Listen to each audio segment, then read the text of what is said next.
معراج ادیب، ڈرامہ نگار، تاریخ دان اور ماہر ابلاغیات محمد حسن معراج 15 جنوری سن 1981 کو فیصل آباد میں پیدا ہوئے۔ سن 1994 سے سن 1999 تک پی اے ایف کالج سرگودا سے تعلیم پائی۔ سن 1999 میں پاک فوج سے وابستہ ہو گئے۔ حسن معراج نے نیشنل ڈیفنس یونیورسٹی اسلام آباد سے گریجویشن کی سند پائی۔ London school of economics and politics سے ابلاغیات اور انسانی ترقی میں اعلیٰ تعلیم حاصل کی۔ پاک فوج میں 15 برس تک پیشہ ورانہ خدمات کی بجاوری کے دوران حسن معراج نے پاکستان کے مختلف شہروں اور قصبوں کے مشاہدے کو خطے کی تاریخ، ثقافت اور لوک ورثے کے گہرے مطالعے سے مہمیز کیا۔ ذاتی تجربے اور علم کے اس امتزاج نے سن 2016 میں ریل کی سیٹی کے عنوان سے اردو ادب کو ثروت مند کیا۔ یہ کتاب سطح مرتفع پوٹھوہار سے اچ شریف تک پنجاب میں ریلوے لائن کے دونوں طرف آباد بستیوں کا تاریخی احوال ہی نہیں بلکہ روایت اور جدت کے باہم ملتی اور جدا ہوتی لہروں کا بامعنی بیان بھی ہے۔ سن 2017 میں حسن معراج نے امریکی مصنفہ جوڈتھ ریون کے اشتراک سے beyond are degrees of separation شائع کی۔ یہ کتاب حسن معراج کے امریکی معاشرے کے بارے میں تاثرات اور ایک امریکی سفارتکار کے پاکستان کے متعلق مشاہدات کی خوبصورت قوس قزح ہے۔ حسن معراج کی مختصر دستاویزی فلم آئم ہزارہ کی سن 2013 میں سویڈن کے انٹرنیشنل ایگزائل فلم فیسٹیول میں نمائش کی گئی۔ حسن معراج متوازی تھیٹر میں وسیع تجربہ رکھتے ہیں۔ بھگت سنگھ سازش اور آرٹیکل 25(2) جیسے ڈراموں کو پاکستان کے مختلف شہروں میں بے پناہ پذیرائی ملی ہے۔ حسن معراج ان دنوں لندن میں ایک مشاورتی ادارہ چلا رہے ہیں، جبکہ پاکستان میں بلکسر کے مقام پر موسمی تبدیلیوں کے تناظر میں جدید زرعی تکنیک پر مبنی ایک تجرباتی فارم کے نگران ہیں۔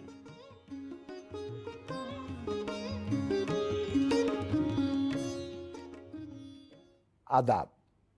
پاکستان ٹیلی ویژن کے پروگرام صدرنگ میں میں وجاہت مسعود ہوں، اور آج ہم گفتگو کرنے جا رہے ہیں اردو کے مصنف، نثر نگار، ڈرامہ نگار، تاریخ دان محترم محمد حسن معراج سے۔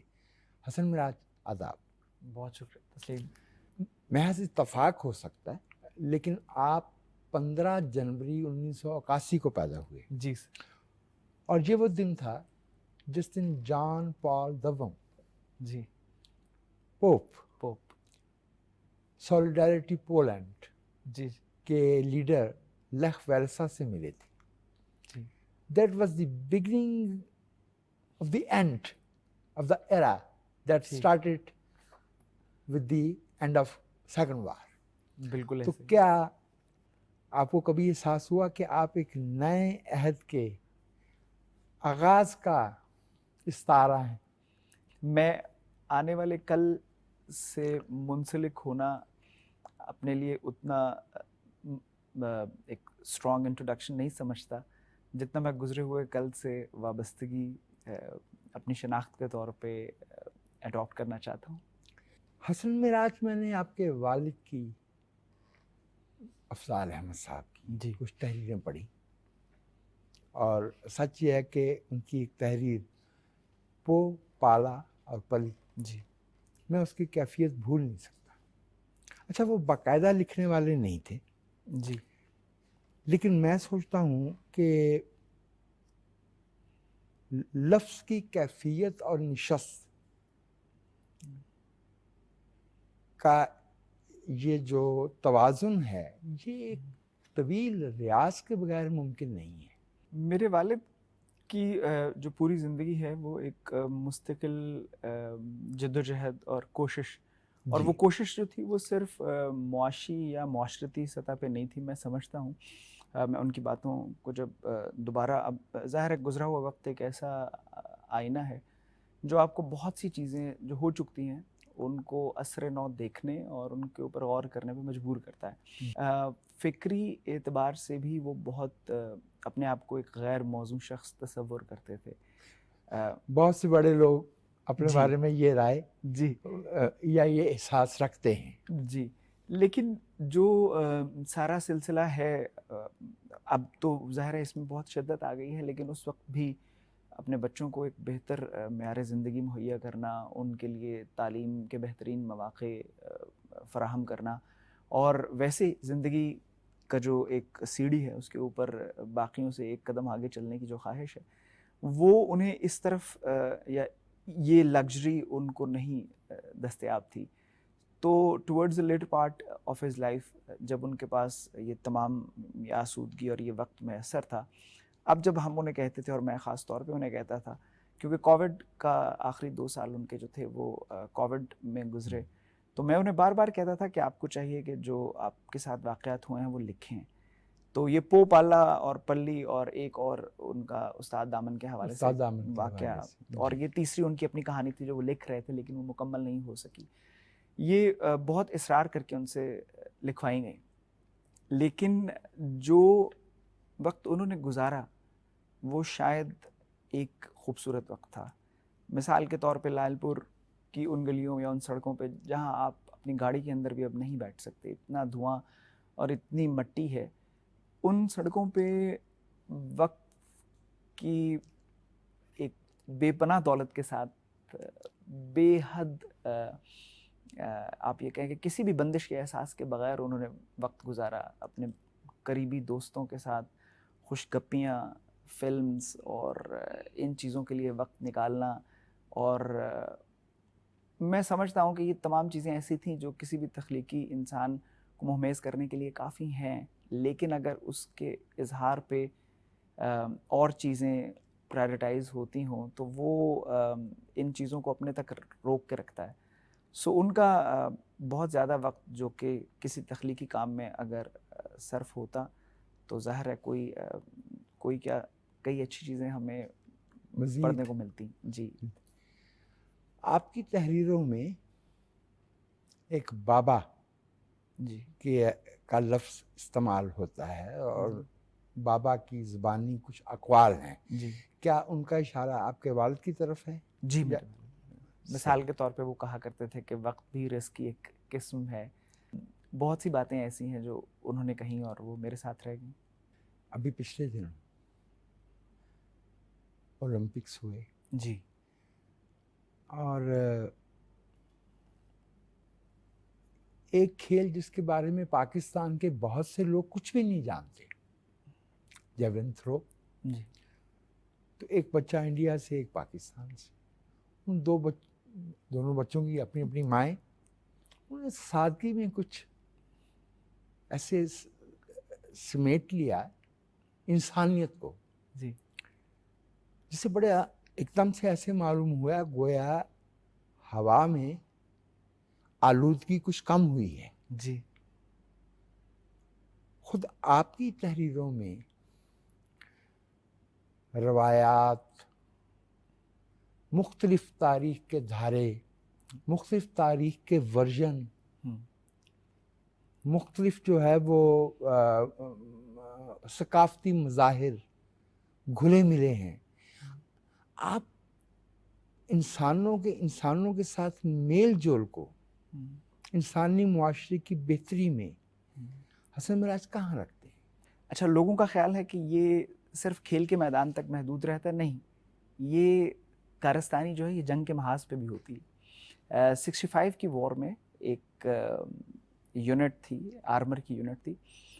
اس یونٹ کا مقابلہ پاکستان آرمی کی ایک محاذ تھا، وہاں پہ یہ دونوں یونٹ سامنے سامنے تھی. تو اس یونٹ کے ایک آفیسر کی ڈیتھ ہو گئی ہندوستان. تو ایئرز لیٹر ان کے والد پاکستان آئے، اور جب وہ پاکستان آئے تو وہ یہاں اس آفیسر سے ملے جس آفیسر کے ٹینک نے ان کے بیٹے کے ٹینک کو نشانہ بنایا. صحیح، ٹھیک ہے. مجھے خوشی اس بات کی ہے کہ آپ نے وہ کیا جو آپ کا وطن آپ سے تقاضا کرتا ہے. یہ دونوں لوگ خدا کا شکر ہے کہ ایسا لگتا ہے کبھی کبھار ایسے واقعات ہو جاتے ہیں. میری ذاتی رائے میں ارشد ندیم صاحب نے جو کیا ہے وہ ظاہر ہے ایک شدید نا امید حالات میں ایک بہت اچھا ہمارے لیے ایک مومنٹ آف جوائے ہے. Yes. میرے A whiff of freshness. میرے نزدیک زیادہ انبساط کا جو موقع ہے وہ ان دونوں کی جو مائیں ہیں Yes. انہوں نے جیسے بیہیو کیا ہے وہ واقعی فیصلہ کن. اور یہ ثابت کرتا ہے کہ یہ جو جذبہ ہے بہرحال محبت جو ہے وہ انتقام پہ غالب آتی. جی ہاں، محبت انتقام سے زیادہ مضبوط ہے. آپ نے 1965 کی جنگ کا ذکر کیا تو مجھے 2 باتیں یاد آئیں. ظاہر ہے ترانے اور عوام کے جذبات کو، مورائل کو بلند کرنے کے لیے جو قومیں جنگ سے 2-4 ہوتی ہیں وہاں یہ سب ہوتا ہے. 65 کی جنگ میں ایک تو صوفی تبسم صاحب کا جی اے پتر ہٹاتے نہیں ہوئے کبھی. اس میں جنگجوئی سے زیادہ مامتا تھی. مجھے صاحب کا بہت شکریہ کہ آپ نے اس گیت کی طرف اشارہ کیا. آپ اس گیت کی جو یونیورسلٹی ہے یا اور یہ سرحد کے دونوں پار آپ اس کے بول دیکھیں تن پاگ نے نہ ماما دے جنا ماما دے جائے نے. دیکھیں اس میں کسی خاص تشخص کی طرف اشارہ نہیں ہے. جی جی حسن معراج ہر دفعے تو نہیں لیکن ادب کی تاریخ میں بہت دفعے دیکھا گیا کہ کوئی لکھنے والا آیا، اس نے پہلی ہی تخلیق سے ایسا غلغلہ، ایسی پذیرائی کا ایک طوفان اٹھا کہ بعد میں وہ زندگی بھر اس مقام پہ پہنچ نہیں پاتا. اچھا وہ ہمارے ادب میں اس کی ایک بہت بڑی مثال تو کرنل محمد خان ہے، جہاں بجنگ آمد ہے، بزم آرائیاں اور جو ان کی دوسری 2-3 کتابیں آئیں وہاں نہیں ہے. بالکل ایسے بجنگ آمد بس بجنگ آمد تھی. بجنگ آمد تھی اور اس طرح کے بہت سے وہ ہیں. ریل کی سٹی واز جسے کہتے ہیں ایک دم سے کہ گویا کوئی اورانش آ گیا، کوئی ایک دم سے جو ہے نا وہ آج کل تو اس کو شاید کلاؤڈ برسٹ کہتے ہیں. جی کلاؤڈ برسٹ ہے تو بالکل ایک فینومینن. آپ کو کبھی خوف آتا ہے کہ پہلی کتاب کے بارے میں اتنی یکجا، اور ہمارے جیسی تھوڑا چونکہ ہمارا معاشرہ اور طرح کا ہے تو پذیرائی کرنے کا اور تحسین کرنے کا اور تعریف کرنے کا جذبہ کم ہے، لیکن ریل کی سٹی کو آلموسٹ یونینیمسلی اپریشیٹ کیا گیا. آپ کو بھی خوف آتا ہے کہ یار اب اس سے آگے کیسے جانا ہے؟ مرزا صاحب میں ظاہر ہے ان تمام چیزوں سے تشکیل پاتا ہوں جو کہ اس معاشرے اور اس جو انسانی فطرت کا حصہ ہیں. میں اس لکھنے کے پورے عمل کو انجوائے کرتا ہوں، میں اس سے حظ اٹھاتا ہوں، اور میرے لیے جو آخری پروڈکٹ ہے وہ شاید اتنی اہم نہیں ہے.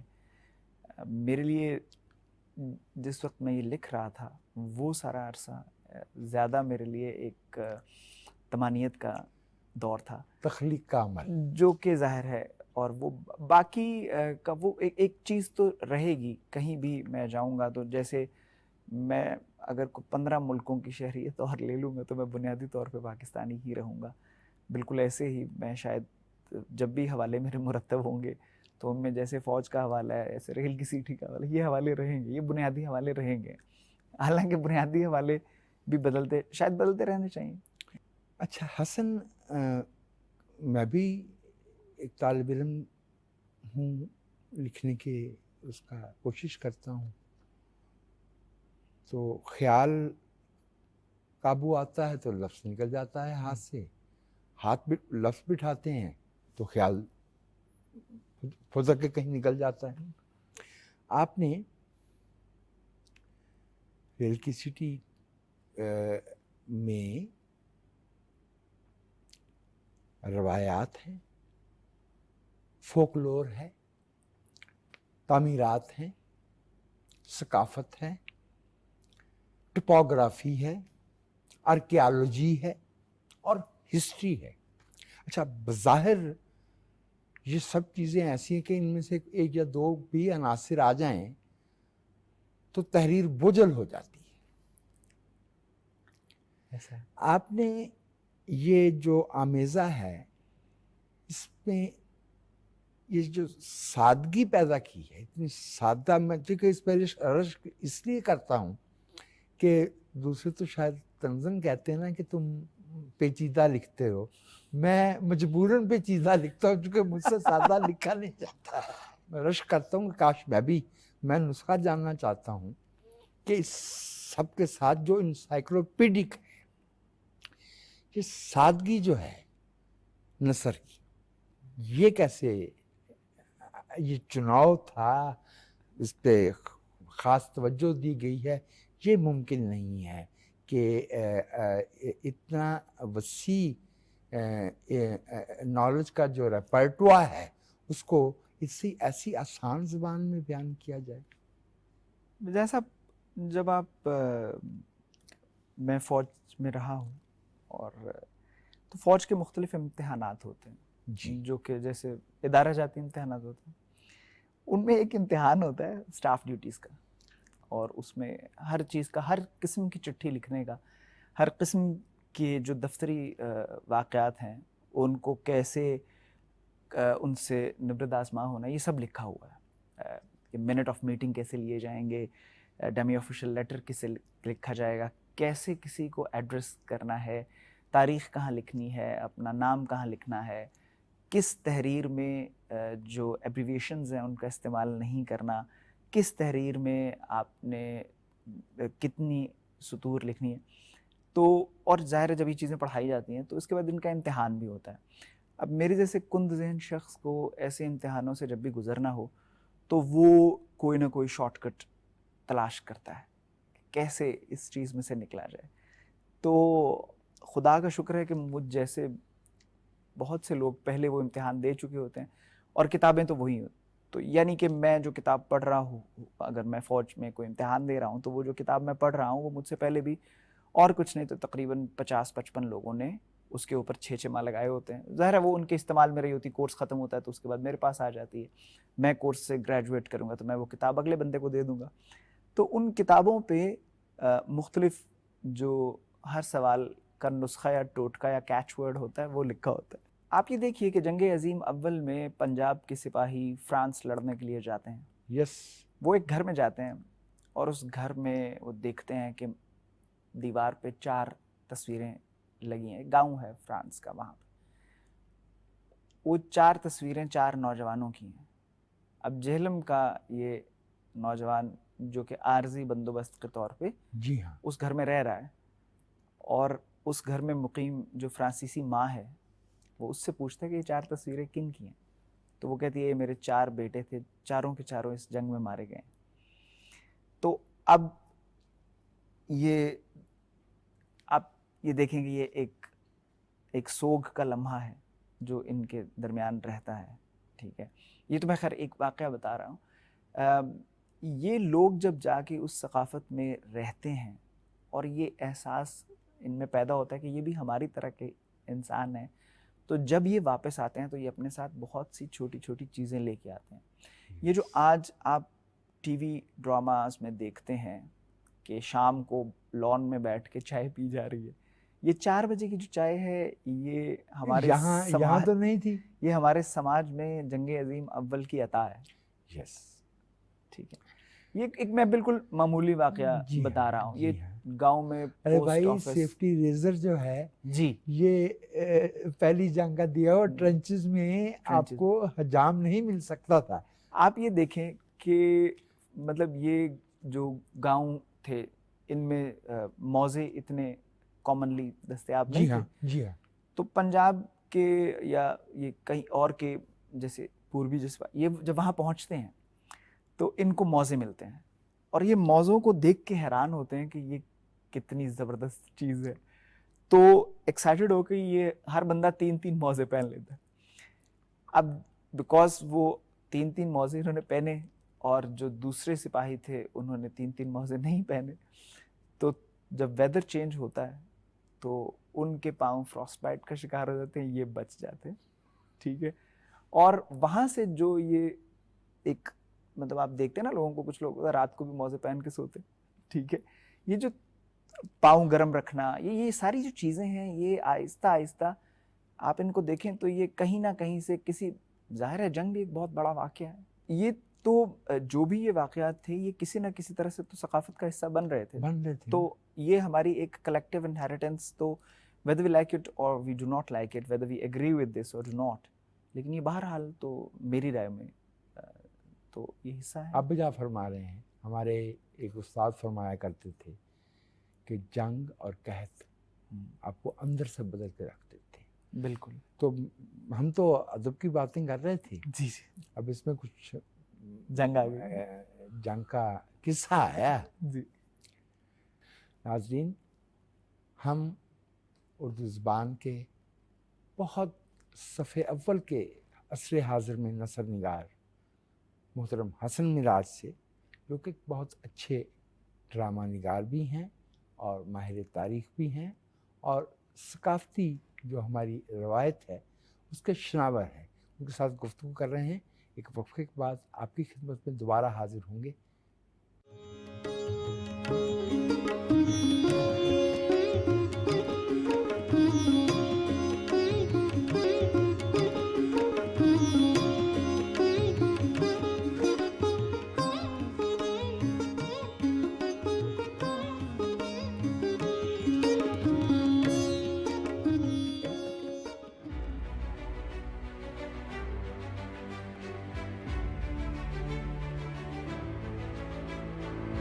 بارش کی تباہ کاریوں سے بچنے کے لیے چند احتیاطی تدابیر آپ کو بڑے نقصان سے بچا سکتی ہیں. بارش کا پانی گھر کی چھتوں پر کھڑا نہ ہونے دیں. ایسی صورت میں چھت گرنے کے امکانات زیادہ ہوتے ہیں.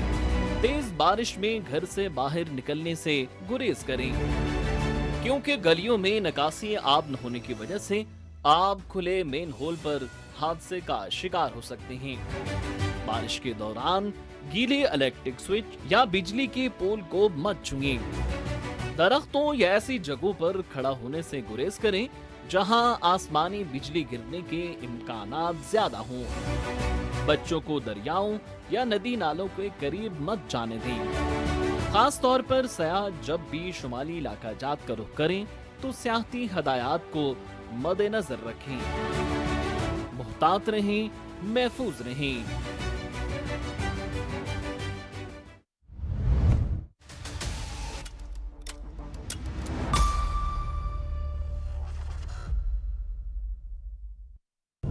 کیا آپ جانتے ہیں کسی بھی ملک میں سازگار آب و ہوا کے لیے 25% رقبے پر جنگلات کا ہونا لازمی ہے.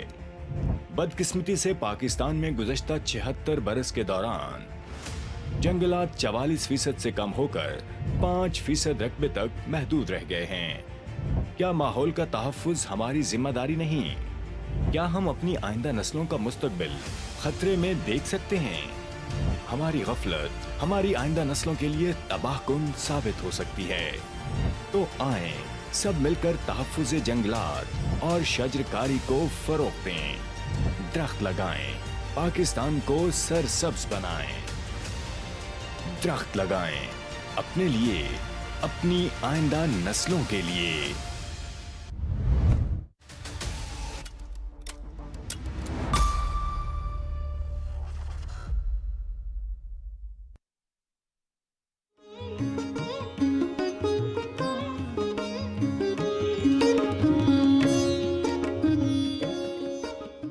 پاکستان ٹیلی ویژن کے پروگرام صدرنگ میں آپ کو ایک دفعہ پھر خوش آمدید کہتا ہوں, اور ہم گفتگو کر رہے ہیں اردو نثر کے افتخار محترم حسن معراج سے. حسن, مجھے معلوم ہے you are very modest person, by temperament آپ جو ہے وہ انکسار سے کام لیتے ہیں, جو کہ بذات خود ماڈرنٹی کا نشان ہے, علم کا نشان ہے. لیکن آپ کو معلوم ہے کہ ہماری جو اردو زبان ہے یہ اسماء صفت اور خاص طور پہ سپرلیٹو کے بغیر ذرا کچھ روکھی پھیکی لگتی ہے. روکی پھیکی کیا, بے حجاب معلوم ہوتی ہے. 1994 مارچ جی, آپ فیصل آباد, جو کہ اتفاق سے ابھی موضوع کا ذکر ہو رہا تھا, جی موضوع بنانے کے لیے بھی جانا جاتا جی تھا, شاید اب بھی, حوضری. جی جی تو مارچ 94 یا 94 کا کوئی مہینہ, فرسٹ ہاف, جی 1 اپریل. آپ P F G P F college college میں پہنچ گئے.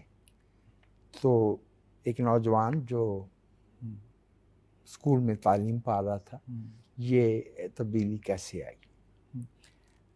اس وقت بہت زیادہ یہ جو سینک اسکول یا کریٹ کالجز, ان کا بہت رواج تھا. اچھا, کوئی اگر کسی نے اپنی علمی قابلیت منوانی ہے تو وہ بورڈ میٹرک کا اس میں ان کا وہ کوئی پوزیشن وغیرہ لیتے تھے. لیکن 8th گریڈ میں یا جن لوگوں نے 7ویں 8ویں کے جو اسٹینڈرڈ میں ہوتے تھے وہ یہ امتحان دیتے تھے. اور یہ اس وقت کیڈٹ کالجز اس طرح سے نہیں تھے جیسے اب ہیں. 3-4 کیڈٹ کالجز تھے جن میں جو آپشنز ادھر اویلیبل تھیں ان میں military college Jhelum, P F college Sargodha اور کیڈٹ کالج حسن ابدال.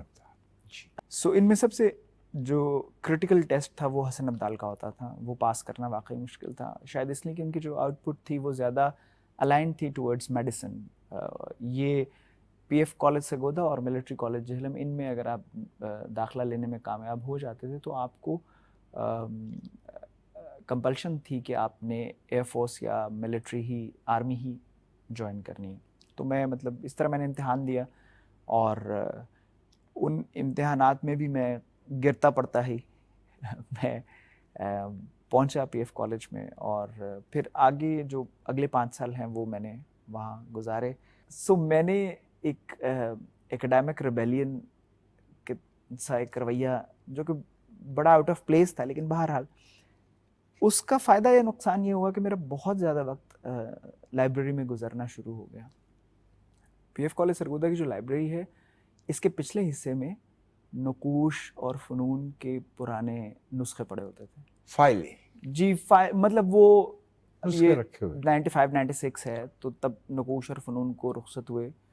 ایک اتنا وقت ہو گیا ہے. ہاں, نقوش کو ہو گیا تھا جی, فنون تھوڑا ارریگولر ہو گیا تھا جی, لیکن جاری تھا. تو وہ جو پرانے مطلب ان کے نمبر جو تھے وہ یہ والے مجلد اور نمبر بڑے بڑے 60s کے وہ وہاں پڑے ہوتے تھے. اور میں بیگ میں یہی نسخے بھر کے ہاؤس میں لے آیا کرتا تھا اور ہر وقت انہی چیزوں کو میں پڑھتا رہتا تھا, جس کا مطلب میرے والد کو خاصا قلق تھا.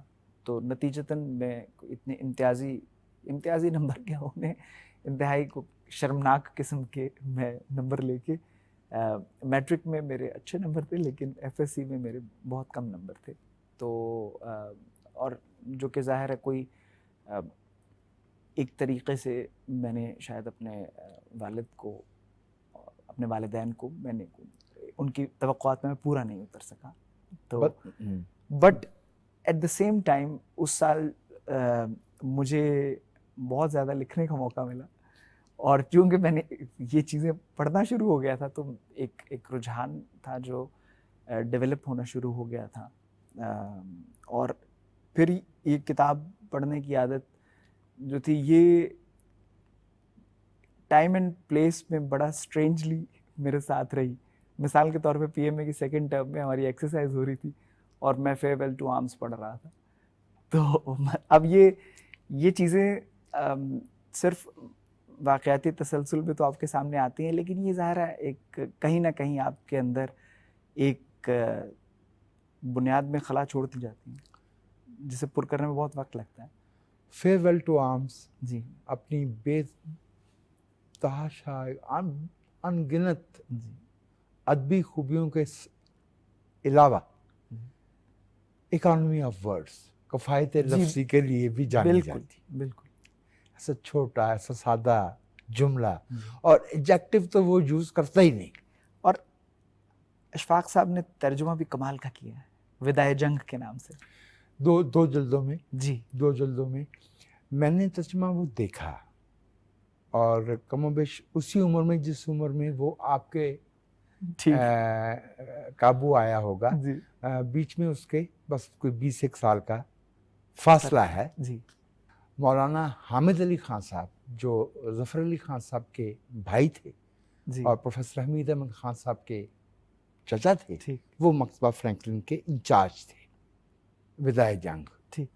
اس میں نے یہ نوٹ کیا کہ جب یہ ہمارے ادیب ایک خاص مقام پہ پہنچ جاتے ہیں جی تو پھر یہ ترجمے کو کوئی معمولی قسم کی چیز یا بیگار یا جی وہ ہمارے بہت اچھے تراجم جو ہے وہ مولوی عنایت اللہ صاحب کے. جی بالکل. اچھا، حسن عسکری صاحب نے مادام بواغی کا بہت سے ترجمہ. اور موبی ڈک کا. جی موبی ڈک اس لیے بھی مشکل تھی کہ اردو زبان میں سمندر کی لغت نہیں ہے. بالکل ایسے بالکل ایسے ہی. ایسے اور وہ Moby Dick is nothing if not sea. سمندر، جی اوشن ہے سارے کا سارا. بالکل. وہ اس میں لے کے آئے اور سبحان اللہ کمال ہو گیا.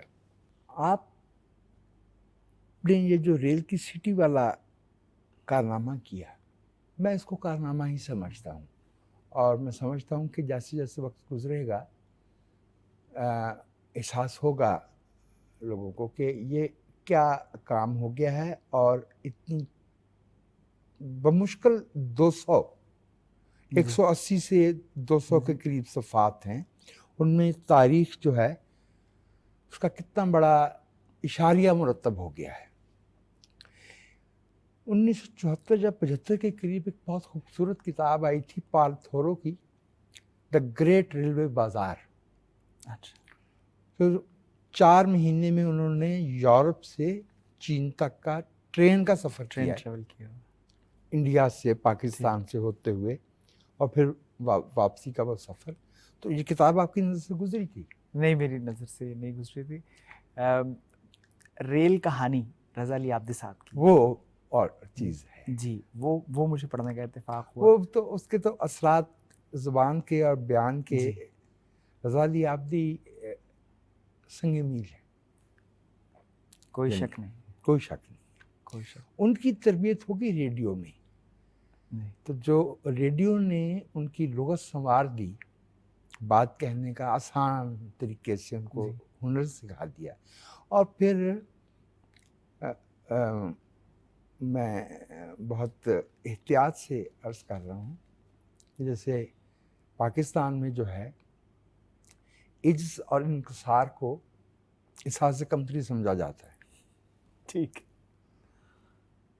حالانکہ ہم نے جتنے بڑے لوگ دیکھے وہ تو عاجز ہی دیکھے. جی بالکل. کیونکہ انہیں احساس ہو جاتا ہے کہ انہیں کیا معلوم نہیں ہے.